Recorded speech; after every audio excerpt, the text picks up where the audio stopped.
Bienvenidos al canal Endocrinología Diabetes. En esta ocasión hemos seleccionado las preguntas de pacientes respecto al tratamiento no farmacológico de la diabetes. Estas preguntas son muy interesantes porque los pacientes preguntan acerca de algunas recomendaciones que les hacen sus enfermeras, sus educadores o sus médicos, y que ellos tienen alguna duda para conocer acerca de esto. Miren, comenzaremos primero con la pregunta que hace aquí algún paciente y tiene que ver con el sobrepeso. Dice, en la consulta la enfermera me dijo que tenía sobrepeso. ¿Cómo sabe eso? ¿Cómo sé que tengo sobrepeso? Esa es la pregunta que realiza el paciente. Nuestros educadores se encargan entonces de responderles y dice, se realiza el diagnóstico por medio del índice de masa corporal. Este índice de masa corporal, que se abrevia IMC, es la relación que existe entre el peso y la estatura.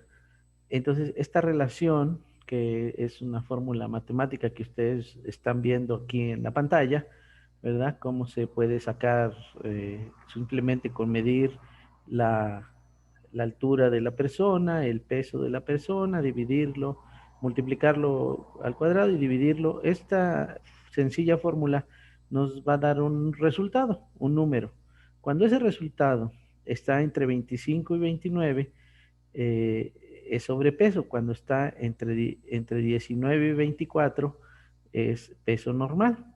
Y cuando está más de 30 es obesidad. Aunque hay varias clasificaciones, en general este término se acepta en términos generales. Hay otros, digamos, clasificaciones con el mismo índice de masa corporal más estrictos, pero en términos generales el número que se obtenga al hacer esta fórmula es lo que el paciente está cursando: sobrepeso, obesidad o normopeso. Entonces, así es como se sabe que si tiene sobrepeso o si tiene obesidad. Bueno, hay otras formas también, medir el perímetro de la cintura y otras más sofisticadas, como son los pliegues del brazo, ¿verdad? Y de la espalda. Así que hablaremos de ello en algún tema, específicamente cuando hablemos de somatometría, que es todas las mediciones que se hacen a las personas. Pero en esta ocasión estamos respondiendo preguntas que hacen los pacientes, así que vamos a continuar. Dice la siguiente pregunta. El médico me envió a consulta con el nutriólogo para que me diera un plan de alimentación. ¿Qué es eso? Y entonces ya las educadores y las educadoras nos dicen, un plan de alimentación es llevar a cabo una dieta correcta elaborada de manera individual, dependiendo de las características del paciente, de acuerdo a sus costumbres, hábitos de alimentación, edad, sexo, peso, estatura y enfermedades. Así que eh, lo que se conoce como dieta, pues las dietas son lo que las personas consumen a través del día, ¿no? Y pueden ser unas dietas en base a más carbohidratos, en base a más proteínas, en base a grasa no saturada, dependiendo el tipo de grasa que puede comer, si las tiene elevadas, si padece del colesterol, si hace ejercicio, si no hace, qué edad tiene, en fin, a qué se dedica. Todas estas dietas se convierten en planes de alimentación, es decir, la dieta sería lo que todas las personas comen, pero el plan de alimentación es lo que debe de comer un paciente para estar bien controlado y tener sus niveles tanto de glucosa, colesterol, triglicéridos, proteínas en una forma adecuada. Por tal forma deben de consultar a algún nutriólogo o nutrióloga para que les recomiende cuál sería el plan más adecuado. Así que este generalmente lo recomienda el médico, el plan general, y ya el plan particular se lo recomienda o se lo elabora una nutrióloga o nutriólogo. Así que esta sería la respuesta a qué es un plan de alimentación. Bien, ¿Cuáles son las características de una dieta completa? Esa es muy importante porque una dieta, como les decía, lo que todas las personas comen durante el transcurso del día, tiene que ver con que sea completa, suficiente, equilibrada, variada, adecuada e inocua. Así que eh, en esta forma debe de ser completa a las calorías que necesita. Por ejemplo, una embarazada con diabetes no debe de comer nunca menos de 1700 calorías, porque es lo que necesita, ¿verdad? En cambio, sin embarazo podemos darle 1200, 1300, 1400, porque debe de ser completa para las características que tiene esa persona. Suficiente. Suficiente para que quede satisfecho también, que no quede con una sensación de hambruna o que sea una sensación que le cause hipoglucemia, ¿verdad? Equilibrada porque debe de ser correspondiente a las horas.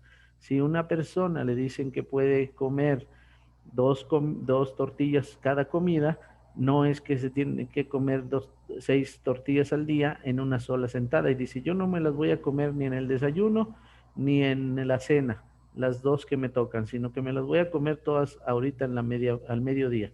Eso no es equilibrado porque rompe con el equilibrio de repartirlas suficientemente en cantidades adecuadas para las 3 comidas.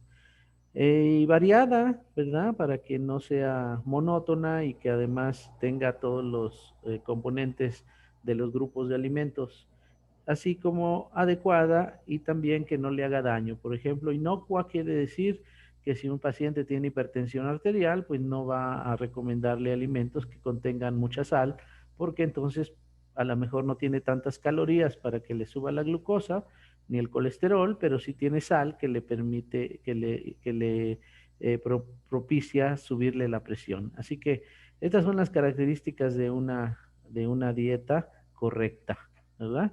Bueno, entonces esas son las preguntas que nos hacen respecto a lo nutricional. Aquí tenemos otras preguntas también que son muy interesantes y miren, las personas que usan insulina en algunas ocasiones tienen que hacer unos cálculos como es lo que se llama el conteo de carbohidratos. Entonces, la pregunta aquí dice, en la consulta con el médico me comentó que es importante hacer un conteo de carbohidratos en mi alimentación. ¿Qué es eso? Y ya le contesta aquí los educadores. El conteo de carbohidratos se utiliza para calcular la cantidad de carbohidratos, cereales, frutas, verduras, leguminosas y lácteos que usted puede consumir por cada unidad de insulina que se aplica con el objeto de mejorar los niveles de glucosa. Entonces, las personas que usan insulina, sobre todo los diabéticos tipo 1 que se aplican muchas dosis al día, o las personas embarazadas, bueno, pues junto con su médico y con su nutriólogo, tienen que saber contar las calorías que tienen los, eh, los alimentos, especialmente en forma de carbohidratos, para que se compense la cantidad que se va a aplicar de insulina con el alimento que va a consumir y que no sea la excesiva la cantidad de insulina que se aplican, ni tampoco excesivo el alimento que consumen. Así que esa sería la importancia del conteo de carbohidratos. Eh, Dice aquí, ¿cuáles son los 3 grupos de alimentos del plato del bien comer? Es muy importante porque hay una imagen que todo el mundo conoce, especialmente las personas con diabetes, conocen los alimentos, los grupos de alimentos, y entonces dice, los 3 grupos de alimentos que nos proporciona el plato del bien comer son verduras y frutas, cereales y tubérculos, leguminosas y alimentos de origen animal. Estos 3 grupos deben de estar presentes siempre en su dieta habitual. Pueden ver en este momento, aquí en la pantalla, un plato del bien comer y verán que está distribuido en los 3 grupos principales que les acabo de comentar. Así que es siempre conveniente que el plato del bien comer contenga los 3 grupos de alimento para una sana alimentación de los pacientes. Pero vean cómo tienen curiosidad por saber lo que contienen esos platos del bien comer, ¿verdad? que son muy conocidos. Hay hasta manteles de mesa que traen el plato para que recuerden cómo deben de comerlo. Muy bien. Y por último, ya para cerrar, aquí también hacen preguntas, como les decía hoy, el día de hoy es preguntas de tratamiento no farmacológico y preguntan, en la consulta con el nutriólogo me recomendó que en mi caso es importante realizar ejercicio físico en lugar de actividad física. Y dice, ¿no es lo mismo? Bueno, aquí le contestan, la actividad física es el movimiento corporal producido por los músculos esqueletos que aumentan el uso de la energía. Es decir, cualquier cosa que hagamos en forma de actividad física en la casa es actividad física. Y eso es mejor que nada, ¿eh? O sea, es mejor que si camina, sube escaleras, lava el carro, hace quehaceres domésticos o va a un mandado ahí, cerca de la casa, lo que haya de movimiento es mejor que no hacer nada. Esa es actividad física, puesto que es el movimiento corporal producido por los músculos esqueléticos. Y cuando este movimiento corporal es planeado, estructurado, que tiene un fin, ya sea el fin de mejorar físicamente, bajar de peso, reducir los niveles de colesterol, reducir los niveles de glucosa, cuando es aeróbico, anaeróbico, cuando es para hacer masa muscular. Bueno, cuando ya es un ejercicio así de planeado, estructurado y programado, entonces ese se convierte, esos movimientos se convierten en ejercicio físico. La diferencia es obvia, ¿no? Ustedes la ven aquí en la pantalla, ejercicio, actividad física, ¿verdad? Bueno, y por último ya para terminar, pregunta el paciente, ¿realizando ejercicio físico me ayudará a disminuir mi glucosa? Y entonces ya decimos, claro que sí. El ejercicio físico tiene muchos beneficios. Favorece la reducción de peso y grasa visceral y disminuye la hemoglobina glucosilada entre un 10 y un 20%. Mejora la función cardiovascular, mejora la dislipidemia, disminuye la presión arterial, mejora la composición corporal, impide la depresión, la ansiedad y aumenta la autoestima. Así que todo eso tiene como consecuencia el desarrollar o practicar ejercicio físico, ¿verdad? De preferencia programado, estructurado, con un fin específico, supervisado. Bueno, pues todo esto lo pueden platicar con su médico, con su educador en diabetes, con su enfermera de diabetes, enfermeras de familia, el grupo multidisciplinario con su nutriólogo, ¿verdad? Trabajadora social, todos tienen información, todo el profesional de la salud tiene información sobre este aspecto. Si no, pueden verlo en nuestro libro que hemos editado. Por ahí está en internet a la venta y pueden comprarlo, no es comercial, pero pueden usarlo para saber más acerca del ejercicio. Y por último, bueno, la semana próxima, ya con esto terminamos las preguntas de nuestros pacientes el día de hoy.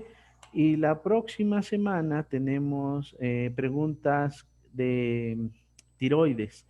Así que si alguna de las personas que nos está sintonizando tiene dudas acerca de enfermedad tiroidea, pacientes que tengan dudas, no son consultas, acuérdense que este programa no es de consultorio médico, sino más bien de educación en endocrinología diabetes y para la próxima semana vamos a tener preguntas que los pacientes de enfermedad tiroidea nos hacen y que en este caso se le responden aquí para por si alguien tiene otras dudas semejantes, pues pueda platicarlo con su médico tratante. Así las cosas, pues nos vamos a despedir para la próxima ocasión y pues les agradezco haber sintonizado Endocrinología Diabetes. Les voy a pedir que se suscriban al canal, que nos dejen las preguntas aquí. También pongan atención en que ya tenemos registrada aquí una página web para que vean nuestra liga que los dirige a nuestra página y de todo el grupo, porque esta es una sección de endocrinología de diabetes, pero está todo el grupo educativo y puedan consultarnos ahí también directamente en la página web. Pues muchas gracias, les agradezco, hasta la próxima.